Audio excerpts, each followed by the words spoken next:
It's almost time. Now we'll find out once and for all about Clark Kent and Superman. Look up in the sky. It's a bird. It's a plane. It's a TV show. Yes, but who is he? What's his name? He's Superman. Golly, Clark, won't that be wonderful seeing Superman? Fighting a never-ending battle for truth, justice, and television the MeTV way. No one can do the things that Superman does. The adventures of Superman. Now on MeTV Fresno, Xfinity 187. Hi, I'm John Malos. Welcome to this live edition of Connect with Me on the showroom floor at Ventura TV on this day. Today we're talking about an agency here in the state of California that's one of the most vital agencies in the entire state. You'll find out what it is soon enough. 436 MeTV, option 11. We're back with our Thursday morning program in a moment.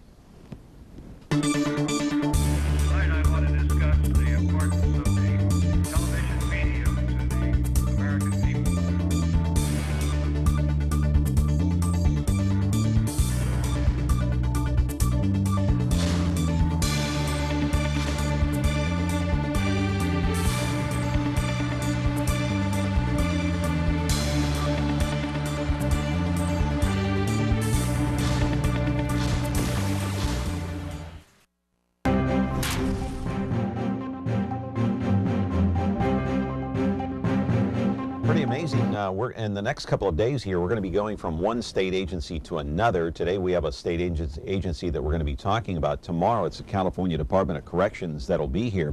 In the meantime, very exciting program today, but I want to remind you that you're watching us live each and every day, Monday through Friday on Comcast Channel 187. 43.6 and now 13.1, my friends. You can catch us also on the replay at 2 o'clock in the afternoon. That's after you watch the live broadcast. 13.6 YouTube, 8 o'clock at night, Biz TV on 4.6. And then I guess if you want to check out the Twitter account, you can. You can follow me on Twitter at John Malos, MeTV. As mentioned, a state agency on the program today, one of the most vital agencies right here in the entire state of California. I am talking about Cal Fire. You may not recognize the name because they changed it. We'll get into that during the course of the program, but they are the largest firefighting force in the entire world. Talking about Cal Fire, let's go to the videotape, show you exactly what I'm talking about. They have roughly 190 fire crews each and every year, and they can mobilize anywhere from 200 people or so to up to 2,000 to battle multiple wildland fires across the state of California. No one does it better than Cal Fire. In fact, this agency is equipped to do more than just battle the big blazes across the state. Cal Fire can take on more than one disaster at a time. Like, say, for example, if there's a flood, if there's an earthquake, if there's a terrorist attack, or much more. But they are better known for battling more wildland fires than any other department anywhere across the fruited plain. They can build small cities to boot. They can feed, they can sleep, they can house and shower those crews that are on the ground. It's an all-service agency running full gamut of calls. They can cover the state from the Oregon border to the Mexican border and everything in between and east and west. Cal Fire used to be called Department of California Forestry, and they had different looking uniforms. The agency stands now at more than 100 years old. That's a very familiar scene right there, what you're looking at there. They are serving, they're protecting, and helping to save parts of California. The crew on the front line of every major blaze. Live in our studio right now is Ryan Michaels. He is the Public Information Officer at Cal Fire here in the city of Fresno. He is here to take your calls, 436 MeTV, option 11. Do call in if you have any questions. You know, Cal Fire hasn't been here before. In fact, no fire agency has been on this program before. So Cal Fire will be the first. And later on, I believe next month or maybe sometime in May, those folks from the Fresno Fire Department will be here. Carrie Donis will be here. She is the fire chief of the city of Fresno. So we're back with our program. Cal Fire is on the books today. Back in just a moment. Retro TV, your home for classic television. The greatest shows in history are here for you to enjoy. Join Cosby and Culp as secret agent men in I Spy. Ride along the Ponderosa with the Cartwrights in Bonanza. Hit the beat with Joe Friday in Dragnet. And that's not all. Retro TV offers endless fun and excitement for the whole family to enjoy. Retro TV, the best in classic television. You can find Retro TV on over-the-air channel 13.4. Want to create something extraordinary?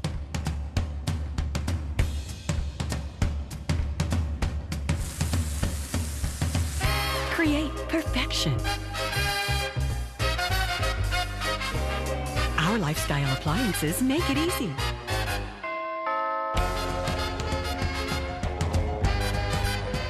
KitchenAid, Ventura TV appliance, and you, when only the best will do.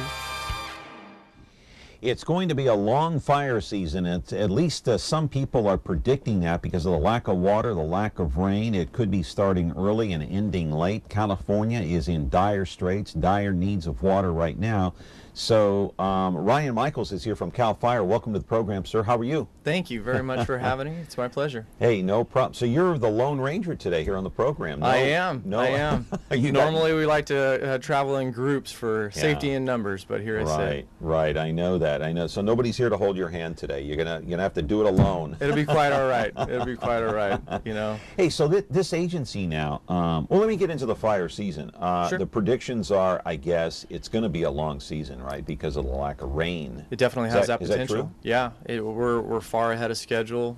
We were battling, just a 7,000-acre fire that destroyed 40 homes 2 months ago. So that's typically something we're talking about in July or August. So far ahead of schedule. Temperatures, are playing less of an impact just because of how dry things are. So when it's dry, it doesn't matter the temperature, the wind can carry those fuels and that fire through those dead and drying fuels. See, it's the winds you have to worry about too, and I don't have to tell you about Southern California, how the Santa Ana winds blow. That's amazing. You know that.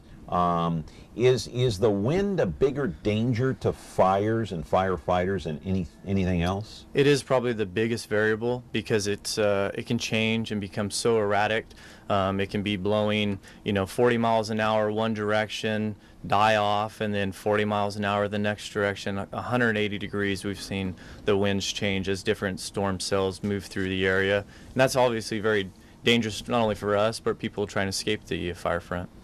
Yeah, I want to roll the monologue video one more time. It's called Wildland because I want to run it in its entirety. And it's so compelling and it tells the story so much of Cal Fire. Go ahead and take a look at the monitor there, Ryan, and explain to me, this agency is more than 100 years old. What is it, 110 years old, something like that? Yeah, now? just a little over, 1905. Yeah. For a while, we were only a person as an agency, so some would debut when it actually started. But typical history. conditions, huh? From what we're looking at in the video here. A lot of the fires may start very remote locations, either from campfires or lightning, and be off the beaten path. And then others are in very urban and industrial areas. Look at that. Look at that. We're going to see more of that this summer. So when you're in a fire like that, how close can you get to those flames? It depends on how fast it's moving. If it's an isolated tree torching off like there, we can be relatively close. But when what's he doing there? He looks like he has a fusee, and he's actually trying to set a fire. So a lot of times, because the fire's moving so quickly, we need to establish a perimeter ourselves because of the danger that main fire front is presenting. Yeah, and look at that. They're clearing brush right there. That's a very common thing to do. That's our way of slowing it down. You take the fuel away, and hopefully it slows down enough for us to tackle it. Okay, there's a pack of fire crewmen and women. Most definitely, yeah. Climbing the mountains there. And how many women versus men on the force? We do have a lot of women in the agency. It's the men still far outnumber them, but because of the diversity of the department, they're able to do everything we do, obviously, and some do it much better. And so those numbers continue to grow as women are allowed. We have a gal in our agency that literally goes out and tries to educate and encourage young ladies in high school programs that it's not a male agency, and that women can do it too. She's a great example, and there's a lot of outstanding ladies representing our department up and down the state. So I would encourage why aren't women. more women volunteering to join? You know, some are intimidated that maybe they don't have the strength or the stamina, but a lot of that can be overcome by technique, and a lot of them, you know, it's just maybe intimidating to begin with, and it's more just overcoming some of those ignorance, being trained, and realizing that they too can do a great job and you know, provide that service. Yeah, a lot of men don't have the strength or the stamina to do it either. It isn't. It is a very demanding job, and there's times where, you know, at 2 in the morning when you've been going and going and going, and that's, you know, day 12 and there's no end in sight, you know, you begin to wonder. Yeah, you wonder what the heck are you doing out here anyway. But yeah. Hey, how about the media now? I know, just having worked in television news for so many years, various stations I work for, we sent reporters out with Cal Fire or the California Department of Forestry, however you want to look at it. They tag along. How close can they get? You know, depending on the circumstances, their comfort level, their training, the amount of PPE they have, and then whose property we're on, whether it's state or federal land. Sometimes there's some different regulations, but a lot of times we encourage them to try to come with us because it's a great way to educate people, to let them know what's taking place. Some people still have that feeling as it's not going to happen to me, and when the reality of a camera is watching, you know, people's homes and the neighborhood that they may be a part of, and they're seeing that on the news, that's a reality check of, wow, it is right here, and this is happening. And so whether it's evacuation orders or the call for more education, it's a great encouraging thing. Yeah, I'm going to take a break here. We're going to come back and talk with more of, talk about this agency called Cal Fire. It used to be called the California Department of Forestry, but the fire season is starting, and we're going to come back, and Ryan will tell us and tell you about some tips on how to keep your property safe, you safe too, if you live up in the mountains or the foothills. This coming summer, it's going to be hot and heavy, and who knows, lack of rain is going to add fuel to the fire. 436-ME-TV, option 11, if you want to call in and weigh in. We've got an open line right now. Back in a moment. We get our speed from Mom and Dad. They do stuff super fast. And now they got this new kitchen, so they're even faster. So they can help us with our free throws. The time-saving Frigidaire Gallery line with a quick preheat and smudge-proof stainless steel that resists fingerprints and cleans easily. It's mealtime in no time, from start to clean. Frigidaire Gallery. Save more during Frigidaire Gallery bonus days when you buy 3 or more qualifying appliances. See the full line of Frigidaire appliances at Ventura TV Electronics and Appliances. Ladies' Night was started in his honor. Barstools pulled themselves out for him. The only thing Chuck Norris is afraid of is her. Cheers is the most memorable bar in the world. You may not always watch comedy, but when you do, watch Cheers. ME-TV Fresno, channel 43.6 and Xfinity 187. Back here talking about Cal Fire, the California Department of Forestry, and so you guys changed the name, huh? About, what, 5 years ago or something like that? A little longer, yeah, 07. 07, January okay. 1st All of right. 07. Okay. We still, that's our formal name, California Department of Forestry and Fire Protection, but to shorten it up, Cal Fire, to kind of get in line with like Caltrans and things, to make it easier both to document and then to represent. Yeah, and you changed the uniforms. Of course, you're wearing blue today. They used to be remember that tan color shirt and That's the what pants? I started in, yeah. Oh, you started in that. Green pants, tan color shirt, Right. and we've come a long way since. Hey, another piece of videotape I want to roll. It's called Burning, and some dramatic scenes here. And as we roll the videotape, I want to ask you about career opportunities for people out there that want to take part in Cal Fire. Okay. And can they make this a career? Here you see many of these young people out here in the field doing their jobs, battling blazes and other things. An air tanker right there, right? It is, yeah. It's a demanding occupation. It's not for everybody. There's times, a lot of these things that we're watching right now, those people were gone for 2, maybe 3 weeks. Sometimes they go from one fire on one end of the state to another fire on the end. So it definitely takes a certain person, the family at home, and the wives or the husbands, whoever's left at home is kind of almost like a single wife for half of their life. Half of our life we're normally spent at the firehouse, and then when we call to these major incidents, we could be gone for weeks. Yeah, that's an airlift right there, airlifting somebody out, right? Yeah, those helicopters both have the capability of using buckets to do water drops, but they carry a hand crew, very elite group of individuals that will go out ahead, work in tandem with the engine crews and the helicopter crews. It looks like we're getting ready to do a rescue of some sort there. They have the ability to do short haul rescues, so if it's in a very remote or isolated area, either to pick off and rescue some of our people or civilians trapped in a way. They were in Yosemite taking people off the top of the rocks there not too long ago. Those choppers, what were they dropping there? Water or water, some kind of... Yeah, a lot of times the helicopters will be dropping water out of ponds, reservoirs, lakes, rivers, and things like that. And that's another component of the drought, that some of those seasonal ponds that we historically had known as a great water source are no longer there. Yeah, but a lot of times they drop other fire retardant materials besides water, right? Yep. They do. What kind of material is it? Our fixed-wing aircraft will drop a retardant. It's a very slimy, very thick.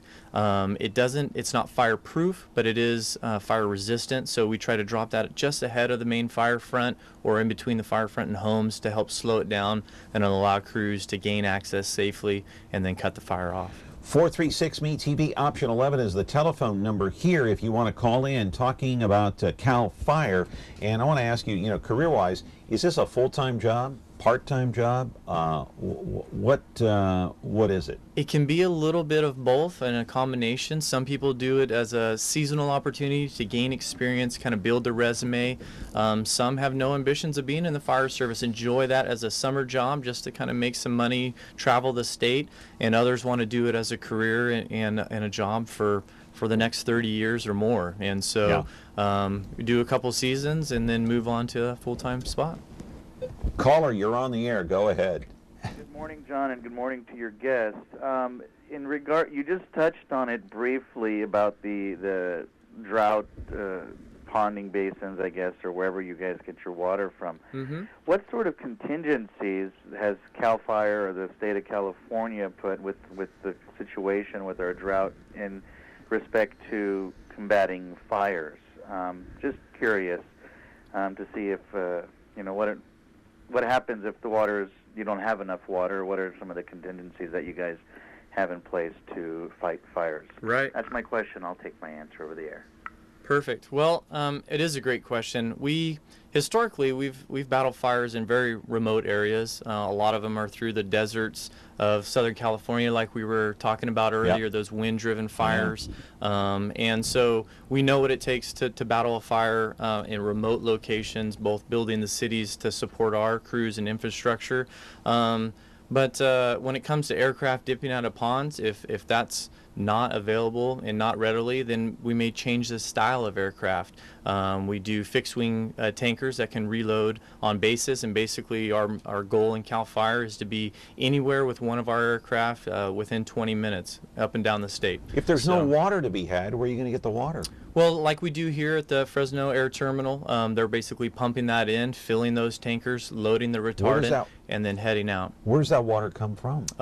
Just like it does at the house there, out of the main taps and lines provided through the cities. Will you dip into like a Millerton Lake if you have to? We do, yeah. If really? That's the closest proximity water source and we can, save lives or property because of it, yeah, we'll use those water sources. There's times that we'll go back in if it's a pond on a private residence, and we'll actually resupply that water using water trucks to make sure that we compensate those homeowners. A lot of them need that water. They're using it either to feed and water cattle, or they need it to help keep their wells going. We know that there's wells, in our area that are drying out every day, and homeowners are being impacted by that. So don't be afraid of us stealing your last drop of water. We'll make it right. Are there any restrictions by the state as to how much water you can use on a particular blaze because of the water shortage? That's a fine line. We definitely are very critical of our own operations and making sure that we're doing all that we can. But in the same regard, we're not going to risk somebody's life over that water. Like I said, we'll make it right in the end if it's more complicated by trucking water in a longer distance, we'll make it right. But we're not going to risk somebody's life over that moment of water. But we do what we can. A lot more to talk about here with Ryan Michaels. He is the Public Information Officer for Cal Fire. They've been here for a few minutes now, and remaining time, about 40 minutes left here in the program. If you want to call in, 436-ME-TV, option 11. We're talking about battling blazes and the fire season. Going to start early, maybe this year. All right, we're back with our program in just a moment.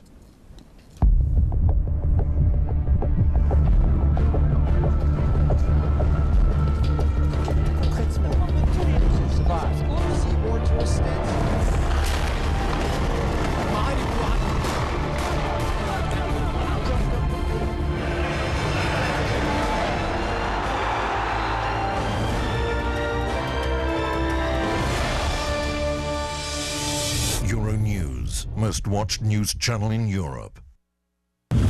When you're looking for KitchenAid innovation and quality, who has the answers, the selection, the price? Ventura TV Appliance. With billions in nationwide appliance buying power, more than Home Depot and Best Buy combined, will help you save. Our low prices on Energy Star qualified KitchenAid appliances save you energy and money, and pay no interest on select models when paid in full within 12 months. Ventura TV Appliance, serving you since 1951. Talking about Cal Fire today, I want to roll another piece of videotape called DC-10 Fighting the Blazes from the Air. This is really dramatic video, Ryan. Check this out. I'm sure you've seen this before. We took this off of YouTube and the internet. This is actually a DC-10 fighting the blaze from the air. How common is this, and how cost-effective is this? It's not very common, only because of the limited number of those style of aircraft. So they can't be everywhere. But you watch the amount of production, and when I talk about production, the distance that it's able to cover and travel. That's nice flat ground, and it can cover a long part of that fire front. Yeah. Caller, go ahead. You're on the air as we're looking at this video here. Great video. And Ryan Michaels is our guest today. What's your question? Yeah, Mr. Michaels, I've always wondered, especially when you get the wind blowing one way, then it comes back and comes towards your workers or the firefighters. I've seen that they have to dig holes. Let's say it's coming at them, and heaven forbid, but if it's coming at them, the protection that they get, I've seen them where they dig a hole and some kind of material that they cover themselves. Does that really help them, from getting burnt? That's my question to you. Well, that is our kind of a last ditch. We call it our fire shelter. Every employee is required to have one. We wear it normally on our hip, so it's easy access. We typically have escape routes and safety zones that we predetermine as we're progressing through the edge along the fire front. Who determines that? Normally that crew leader, but everybody's on the lookout, so everybody a part of that team. It may be pre-identified. We're set up very much like the military. So there's one leader, a lot of branch kind of directors, division group leaders, and then you have your individual crew leaders that are all looking for those safety zones, escape routes. But in the event of something like this, or erratic wind shift, a thunder cell comes over unexpectedly, we do have that fire shelter. It doesn't last forever. Some people have deployed it and done everything accurately. It doesn't have the ability to sustain a long period of time. So in the event of a fast-moving fire and light flashy fuels, it can do and has saved many lives. But in some of those pictures that we saw earlier in that heavy timber, the amount of energy that's being released for that long a period, it degrades over time. But it's kind of like the aircraft fire rescue suits. It's that light flashy material, and it reflects a lot of that radiant heat. So is it more cost-effective to fight these blazes from the air or from the ground? It needs to be, a lot of times, a combination of both. Sometimes aircraft's the only thing that can get to it because of the remoteness for quite some time. Other times we're able to get in there with ground troops and engines and extinguish it prior to the aircraft arriving. We like to do a combination attack. Our mission in Cal Fire is to keep these fires 10 acres or less 90% of the time. So that requires us to use the aircraft, stop that fire front. That way we're ready for the next one. Yeah. Okay. I want to roll another piece of videotape, and this is some stuff we pulled off of your. I guess you could call it your YouTube channel. There's so much stuff on Cal Fire on YouTube. It's called Cal Fire 1. Let's roll that videotape there and talk about who are these people. I mean, look at this blaze here. This is a home that went down. This looks like a lot of different examples that we've participated in. Yes, a lot of. So you don't only. I guess my question is, you do not only fire or battle fires. You respond to all kinds of disasters across the state of California. Talk about that a little bit. That's right. You know, our mission historically, like we were saying, 100 years ago was very different than it is today. Now we're, we're participating in hazardous materials incidents. We're doing water rescues, vehicle extrications, house fires. We operate a lifeguard program near Pismo Beach. And so we do a little bit of everything, and that's one of the things that entices a lot of us to join and to stay with Cal Fire, just because of that flexibility. We're not stuck in the same engine for the next 30 years. If we want a new challenge, want to go around, I can go drive a bulldozer, I can fly in an aircraft, be a part of a helicopter crew, be on a ladder truck in the south end of town. You know, it's a great diversity, and like you said earlier, from the Mexico border to the Oregon border and everywhere in between. So right, but battling fires, you're well known for that, but you also respond to other types of disasters, is what I was getting at, right? Oh, right. Yeah, we do. We have an emergency management team that have been called out because of our experience with battling wildland fires, setting up those little communities, if you will, all the logistics. You know, when it comes to a major earthquake, a train derailment, these long-term events, some of the other agencies just haven't never had to conquer one of those events. So our management teams can come in and we can help provide assistance there. And so we do. What kind of disasters do you respond to? Earthquakes, earthquakes, we do rescues of any type, we do natural disasters from floods. A lot of the times, though we haven't had significant rain, some of the rain did come down very heavily in certain areas, and we had crews responding to those floods. Mudslides have become a significant issue with homes being impacted by those, and our crews respond to those every year. And so you never know. In California, we have a little bit of everything, and we need to be prepared for that. Yeah, and you're there to respond no matter what, and you have other local agencies that chip in. Most Talk definitely. a little bit about that. Like, for example, you're fighting a blaze outside of Fresno here. How many crew members would you have fighting that blaze, and would you call in, say, Clovis or Fresno Fire? We do very, very often. You know, when we get a fast-moving wildland fire, let's say in the foothills near Prather, some of our closest resources, obviously all of our Cal Fire equipment is going, but if we realize that we're going to need another wave of support to come from Cal Fire, be in Mariposa, Madera, or Tulare. So the resources here with Fresno, Clovis, Sanger, Coalinga, all these cities, that they respond on a moment's notice and come assist us, and without them, some of the things that we've done wouldn't have been possible. So they chip in. Most definitely, and we like to think it's a pretty reciprocal operation, you know, and so on events that they need, whether it be a house fire or assisting them, we'll come and respond, and so, you know, that's what the public demands and needs and deserves. How many crew members do you have on board for Cal Fire? I know you're a state agency. Yeah. How many, can you count? Over 7,000, and so, but it really depends on the time of year. So as we move into summer months, we'll ramp up, increase our staffing to be prepared for the typical wildland fire season. 7,000 strong, really? A lot of employees, members of Cal Fire from Oregon all the way down to San Diego, one of the largest departments there is, yeah. Wow, and how many here, say, in the Central Valley? Here in Fresno, we're about 250, and then, you know, it really varies as we move up and down the state, and so, but 7,000 people, quite a few. Yeah, and about, what, 200 crews statewide, something like that? We do our hand crew operations, and there's another 4,000 individuals Wow. that isn't included in that number. We operate the inmate crews to help battle those blazes that we, without them, couldn't do.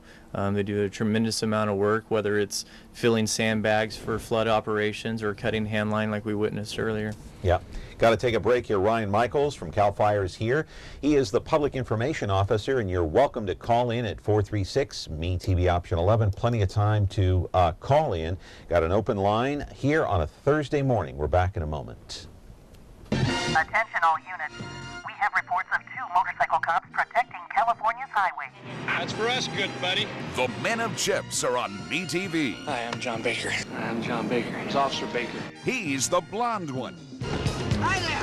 Officer Poncherello, man. Frank Poncherello. Oh, I'm Frank Poncherello. And he's the one who's Eric Estrada. There's no way I wouldn't remember a name like that. Catch the blonde one and the one who's Eric Estrada on Now on Chips. MeTV Fresno, Xfinity 187.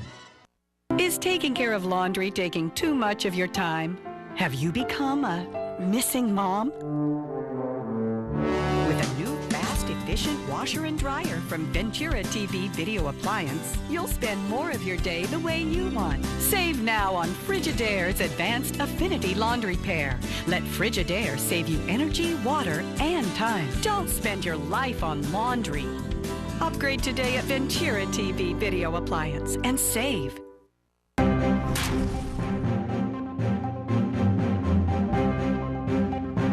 Hey, we're back here on the program today talking about Cal Fire and a state agency that has like 7,000 employees across the state of California. Caller, you're on the air with Ryan Michaels. Go ahead.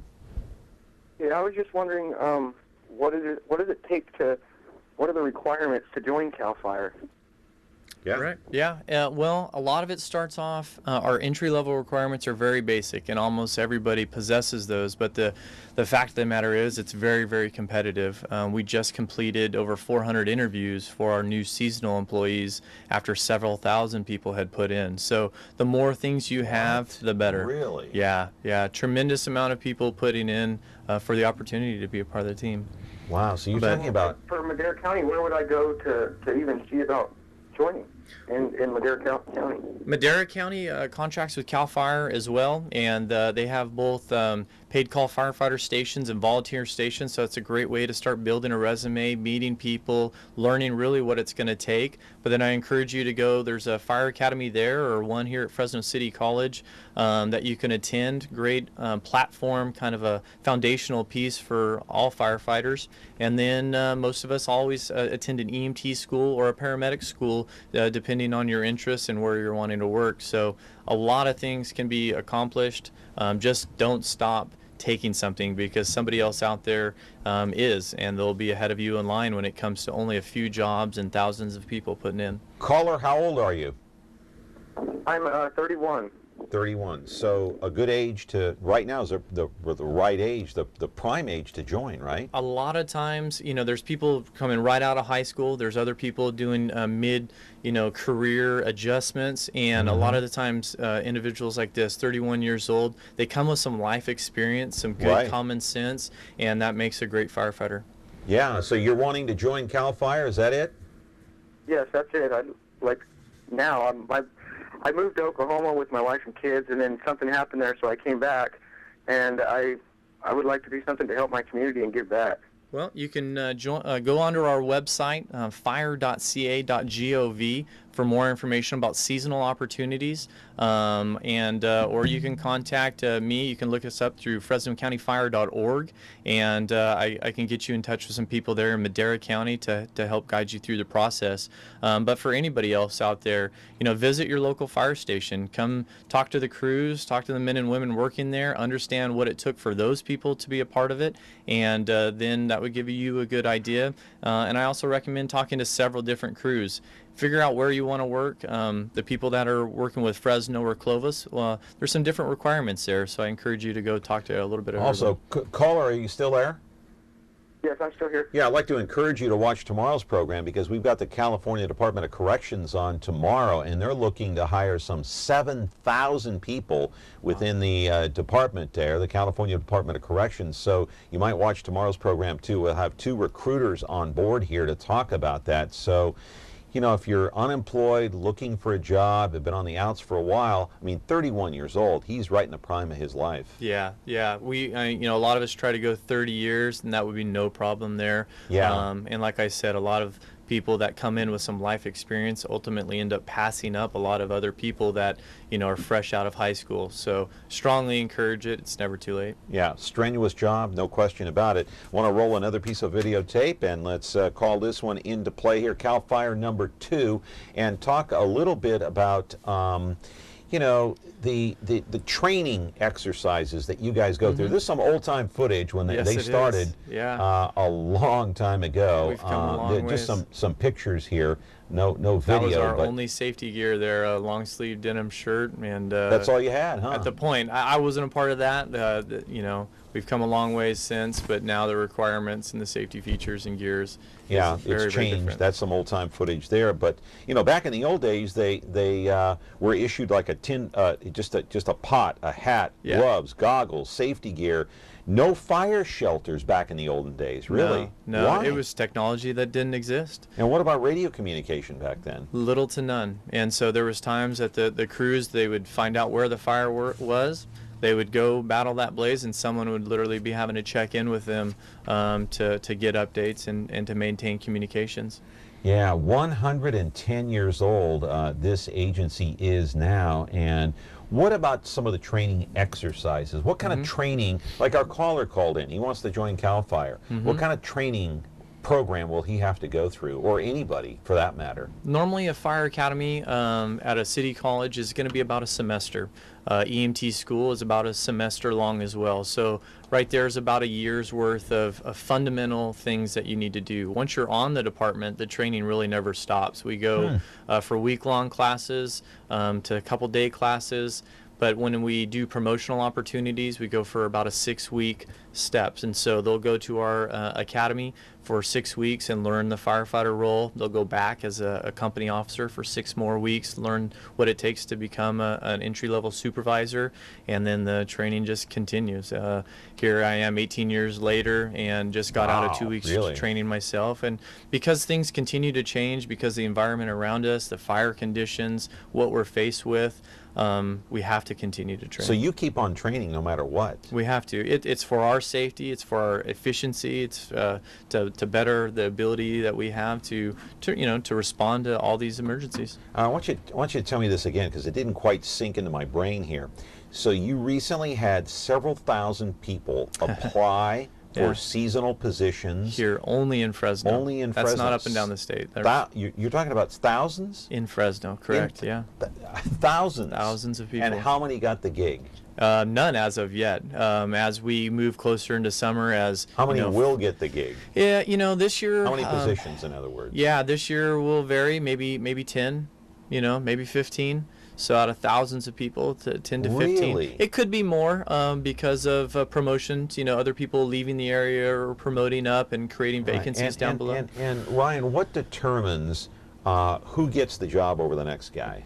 Like I said, our entry-level requirements are very basic, but it's your resume. That gets you into the door to interview, and then it's a series of questions on how you interview. And so people with life experience a lot of times are able to sit back, reflect, and understand those interview questions a little bit more than someone right out of high school who's never paid bills, never been challenged by some of the things life can throw at us. And so a lot of times they do very, very well. Yeah, so when are these positions going to be filled, do you know? We're week to week right now because fire season, as fuels continue to dry out, as the probability of new fire threat increases, we'll ramp up our staffing and start increasing staffing. So it could be one Monday away, and it could be a few weeks away, but with no rain in sight, we're thinking that it's closer than it ever has. We're probably about 4 to 6 weeks ahead of schedule here in Fresno. Now, when somebody applies for a job at Cal Fire and they go through the training, are there some who just fail the training because they can't, you know, they don't have the stamina either physically or mentally to withstand. And then there's others that see things that they didn't realize the job was a part of, and you know, they'll go on their first few calls and realize this just isn't for me, and leave and create a vacancy. And then, like I said earlier, it's not for everyone. The demand, both physically and mentally, can be something that others don't want to take on, whereas some, you know, look forward and enjoy those challenges. So, now, are you called to the front lines? Yeah. At all? You yeah, are. Correct. Yeah, all of our positions need to be operationally ready to respond. I am a fire captain in a part of the fleet of 7,000, so I may be called to come up and down. We all possess certain qualities when it comes to like building those camps we were talking about. I do a lot of things in plans, but we dynamically move resources up and down the state. And then there's other times where I just, you know, I'll fall in onto an engine because that's the priority at the time. Right. So you're not just here as a spokesperson for the department and the public information officer. You're out there battling blazes. You've done it for 18 years. Yeah, I just came off an engine a couple years ago, so this is my new challenge and new role, understanding the other side of things. But at any given point, as soon as I'm done here, the bell may go off and respond to whether it's a house fire, a medical emergency, a technical rescue, whatever it might be. So I do, you know, I'm a part of our hazmat team, our rescue team, and then, like I said earlier, I may just be on an engine at some point. Tough job. Not for the weak or the meek, my friends. 436-ME-TV option 11. We're back here in just mere moments. We got an open line talking about Cal Fire. Ryan Michaels is here. We're back in just mere moments. When you like Ventura TV Appliance on Facebook, it's nice. But when you love the Samsung big screen we deliver, it's even better. Our website is cool, and it's a good place to start. But you really should touch the merchandise before you buy. Time for that upgrade to an HD 3D web-enabled Samsung TV. Get the best selection, price, and service in town without waiting. Come in to Ventura TV Appliance and touch the merchandise today.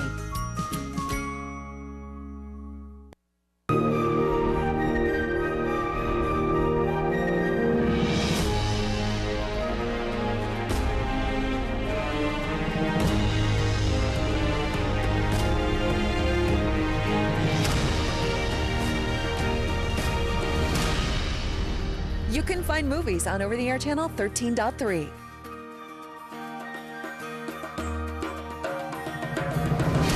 Movies. Our name says it all.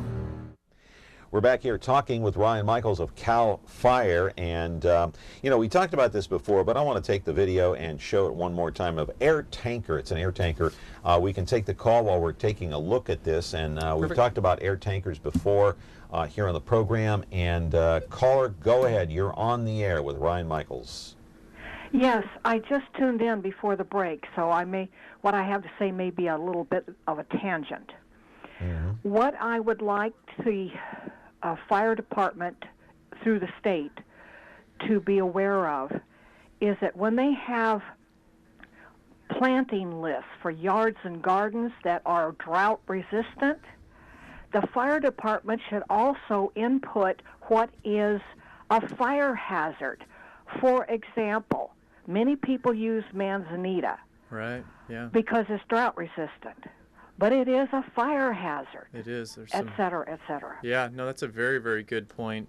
We do have some pamphlets. We do have some material available if someone is, but it's difficult to tell one plant from the next. So unless you have background or experience, she is exactly right. Some people, unfortunately, were trying to do the right thing and almost set themselves up for failure. Manzanita, in particular, like she mentioned, has an oil in it that's very, very flammable. Wow. The leaves then can ignite and float half a mile downrange and start a new fire. So very, very dangerous. It's a pretty plant. It has its place, but make sure it's not next to your home. How do you find, is there a list online somewhere where you can find out what plants are flammable? Right. Go to fire.ca.gov for more information. There's a wealth of information on there. And there's everything from our Ready, Set, Go program that I'd like to encourage people to be a part of, no matter where they live. It's just invaluable stuff to help them get in that mindset. We're never sure where an emergency is going to strike. One of the firefighting tools that you guys use is the bulldozer. We got some videotape showing the bulldozer. You actually use bulldozers. Almost every time. And for what purpose and how effective is it? they don't get tired, you know. So if we can put some fuel in them and keep them going, they will push and push. They do a tremendous job. Like I said, some of the fires might be remote, so they may literally be cutting the path in for us. Engine crews will go in behind them and support that operation, but they can do a tremendous amount of work, whether they're fighting the fire's front and right on the edge, like that dozer right there is doing, you know, putting in line. But they also are a great contingency plan for us. They can eliminate the threat of something smoldering as we move on to the more, you know, demanding parts of the fire. You know, we don't want something to creep in behind us, so as they cut line, they kind of eliminate that threat of fire jumping our, you know, line and coming around us and starting a new event. Okay, if you live in the foothills, what do you need to do to protect your homes besides not planting those plants that are flammable, like manzanita, like the caller called in to warn us all about? What can you do to protect your home in case one of those blazes breaks out, your home is at risk of catching a blaze? Right. What can you do? Well, I strongly encourage the Ready, Set, Go program, because that'll walk not only you through preparing your home, but as well as your family. And so when it comes to your home, there's things that you can do to harden your home. So what does that mean? Well, a lot of people have a wood shake roof. So if they can upgrade to something that's fire resistant, that's huge. Tile would be perfect, because as those embers, like we were just talking about, land on that wood shake roof, the little bit of wind blows, it starts a fire on your house, and there's little we can do when there's hundreds of homes being impacted. And so so hardening your home in that manner, clearing out dead and dying debris is huge. Overhanging limbs, you know, your gutters full of pine needles and dry leaves, you know, again, a firebrand can land in there, start a new fire and ignite. And so, you know, just kind of walking around your home, but our checklist will take you through that. But we're encouraging people to get 100 feet of defensible space, so that as a fire front approaches, it will slow down, you know, because of the lack of fuel, and we'll be able to defend their home much safer. If the people are still within the home, they will be much safer. But ideally, what we're wanting to do is the fire front hit their yard, slow down, we can contain it at that point, and then we'd be done. But unfortunately, some people have grass and debris. What kind of debris? Are we talking like lumber? Are we talking about old wood that's hanging around the house? It could be a little bit of everything. It could be something that you did intentionally. You put a wood pile right up to the home because you didn't want it to get wet. You didn't want to walk very far during those cold winter months, and now it's summertime, and it's you know, obviously it's up against your house. Yeah, and so it's a large fuel load. A lot of energy will be released when it ignites, and there's a lot of crevices for firebrands to fit into and become hidden and then smolder and ignite. So moving all that flammable stuff away from your home, thinning out any dead or dying bushes and trees. If we can remove some of those fuels, it'll slow the fire down. And if we eliminate a lot of those things, so that's the ready portion of the program. The set is more focused on the family itself, having an evacuation plan. Aren't these just common sense ideas? Some of them is, but when it's, hey, you have 30 seconds to get out of your house, you're not going to think of them.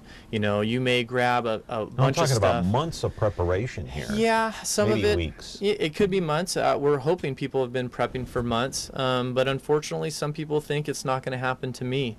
And the reality is, we've been very fortunate here in Fresno. We were talking about wind events. We don't get long-term Santa Ana style winds where we see those devastating wildfires take out entire communities.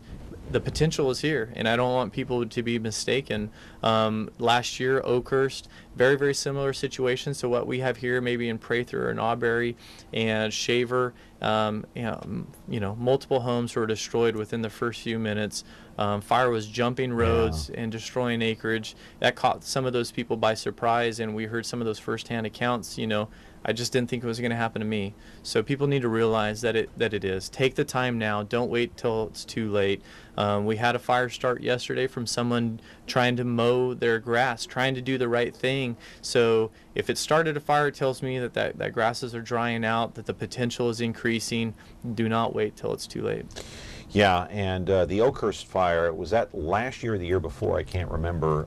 They've had one in each, but last year's was pretty devastating. Yeah, I'm talking about the big one. The devastating one was last year, and you had some of the winds up there fueling that, right? Right, and that's what I mean. We do get our winds for short bursts, and so if the ignition starts and those winds are there, the fuels are so dry and ripe and ready for that, it can be a devastating event. Yeah, Ryan Michaels is here from Cal Fire, 436-ME-TV option 11. We got remaining moments here with the Public Information Officer for Cal Fire. So we got an open line. Call in. Back in a moment. When you like Ventura TV Appliance on Facebook, it's nice. But when you love the Whirlpool appliances we deliver, it's even better. Our website is cool, and it's a good place to start. But you really should touch the merchandise before you buy. Touch the new Whirlpool Ice Collection. It offers a modern style made to create an inspiring kitchen experience. Save big on this Whirlpool Black Ice or White Ice kitchen. Come into Ventura TV Appliance and touch the merchandise today. A top secret location. It's the Spies Who Love Me, bringing together MeTV's top super spies to fight evil at a memorable moment's notice. They're daring. That's right. Brave. Now what are we gonna do? The best we can. Suave. Does that apply to me, Oscar? Possibly. And smart? The old finger in the gun trick. Maxwell Smart. MeTV Fresno, channel 43.6 and Xfinity 187. All right, we're back here in our final moments of the program today on this Thursday morning, and I want to roll another piece of videotape. It's called Paramedics, and you have paramedics that are on the scene to do what? You know, sounds like a dumb question. Well, it's not. A lot of people don't realize that the fire department's even coming. And so when there's a medical emergency, you know, Cal Fire and our Fresno County fire engines are going to respond to everything from a broken leg to a cardiac event. And when it comes to some of those significant calls, paramedics can help make the difference. They're able to administer drugs and do things that others can't. And so up and down the state, Cal Fire has different paramedic programs, and it's just one more step that we can do to help provide the best service possible. Yeah, and it's amazing. You guys will show up in a medical emergency of any kind. A lot of the times the fire engine around the corner is going to beat the ambulance crew there. So to help start patient care and patient contact, to get things prepped and ready, that way when the ambulance gets there, we can just move right into transporting the patient. Caller, go ahead. You're on the air. Yes, I just bought my property out in the foothills. Once I'm done cleaning my area, do I have to ask for a permit to burn it, or how do I get rid of the excess? That's a great question, because we definitely want people doing the right thing there. Anytime we're going to be igniting things to destroy the dead and dying material around our home, basically it's a hazard reduction permit, and it can be accessed from the local Cal Fire or U.S. Forest Service station, depending on how far up the foothills you are. And there's a couple checklists that we'd want to go over, but talk to the crew there. If you're new there, we can even come out to your home and help walk you through the process to make sure you're doing things the right way, because we don't want emergency to start from someone trying to do the right thing and prepare their home. Yeah, just to go and show you how versatile this organization is, I want to show another piece of videotape, because you are involved in many rescues, and let's show that video right now. What type of rescues? You rescue dogs? You rescue humans? Any other kind of animals? I mean, sometimes there's horses involved, large animals that others can't get to. With here, we're in the foothills. In a lot of our departments, we have a lot of natural wonders, whether it's the rivers that they're coming up to see, but a lot of windy roads. So people, we had a call last week. A vehicle went 200 to 300 feet off the edge, and so we were there to go to rescue those people. We had another vehicle near Kings Canyon in Rio Vista drive off the roadway into the Kings River. Luckily, this time of year, the water was down, so I guess there's the good part of the drought that this person was very, very fortunate that it wasn't a full river. But we do a lot of water rescues here in the unit, a lot of high angle and a lot of low angle rescues here in Fresno. Ever had any rescues from any of the mountains there in Yosemite? Not that we participated in from Fresno. Some of our other Cal Fire members did respond when those wildfires were burning up there to help. Yeah. Our helicopter was one of the first to help take people off the top. It was a long hike out through obviously dangerous conditions, so it was safer to get them on the helicopter and move them to safety. So, because we're up and down the state, we're involved in a lot of those things. Yeah, and just when you thought that was it, that's all you guys do, you're involved in a hazmat situation too, if need be. Right. So you got a hazmat crew. We do, yeah. Let's roll that tape here, the final tape here of the program. So talk about the hazmat crew, if you would. Again, you never know when those emergencies are going to happen. And so whether it's a train derailment, whether it's an industrial area that have chemical process, a lot of the county and rural areas have a lot of packing houses that present their own style of hazards. So we need to be able to respond. Again, we count on regionally Fresno and Clovis and some of the other agencies to respond as part of a regional component. So trying to use everybody's assets the most efficient way possible. It's not a call that happens every single day. But it can. But it's a high risk call. So, but you're there if they need you in terms of you have hazmat crews that come out. That's right. For a spill. Yeah, right? I myself am a specialist, and so that's kind of the highest level you can get in the hazmat world. And so you need to be ready to respond, because through the I-5 corridor, through 99, and a lot of the freeways we have, there's some significant hazmats on wheels rolling up and down those freeways. When you talk about a hazmat crew, do you ever, are you on alert for any kind of terrorist activity with hazmat materials? That's something you have to be prepared for. That's really? Again, that goes back to us continually, having to train. That's something they didn't do as much of, 15, past, 20 yeah. years ago, but Yeah. that's something that's right in our face now. So we're constantly having to think of that next step, what might be involved, and make sure that we're ready. What should we know about Cal Fire that we don't already know? I mean, you're a multifaceted organization. You're versatile. What about the state budget? How much of the state budget do you guys get? What do they allow you? That changes every year depending on the fire conditions. I'm not $2 million bucks. Yeah. $2 billion. Honestly, I don't know off the top of my head, and so, but I know that these fires do require a significant budget, and you never know when it's going to happen next, and so there's a lot of flexibility and variance there. But something that Cal Fire, contributes. We have archaeologists working on staff. We have foresters, registered foresters. We have people in the IT department industry. We have law enforcement investigators, arson investigators. They've gone through a police academy. They're wearing bulletproof vests and out on the front lines for us there. So there's a lot of different components that we offer. So if someone's interested, go onto our website, see what it is, and see what we can do. Being based here in Fresno, you're kind of centrally located. So Right. if you're called out to a scene, it could be in Northern California, it could be in Southern California.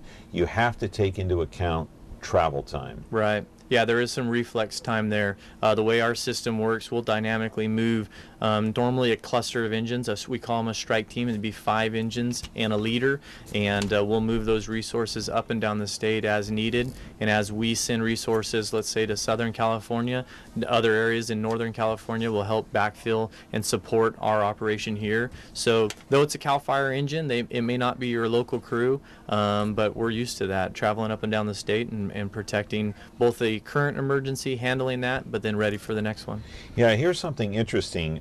You guys provide services in 36 of the 58 counties. Am I right about that? Yeah. Why not every county? It's not all. Cal Fire. Money?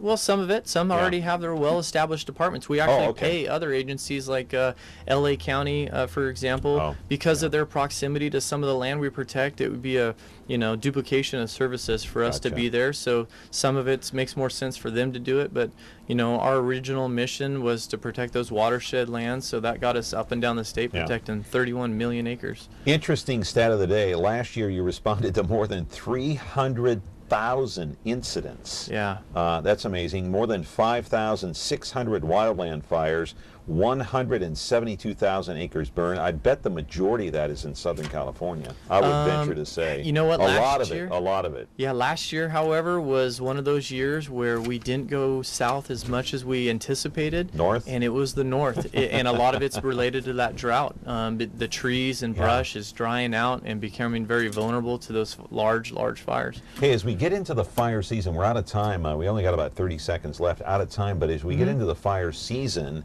and things start heating up, and if you're still around here, if there's a big blaze that's going on in Southern California, maybe you can come on and talk about it. That'd be great. Yeah, being around here would be the kicker, so we never know where we're going to end up during fire season. Exactly right.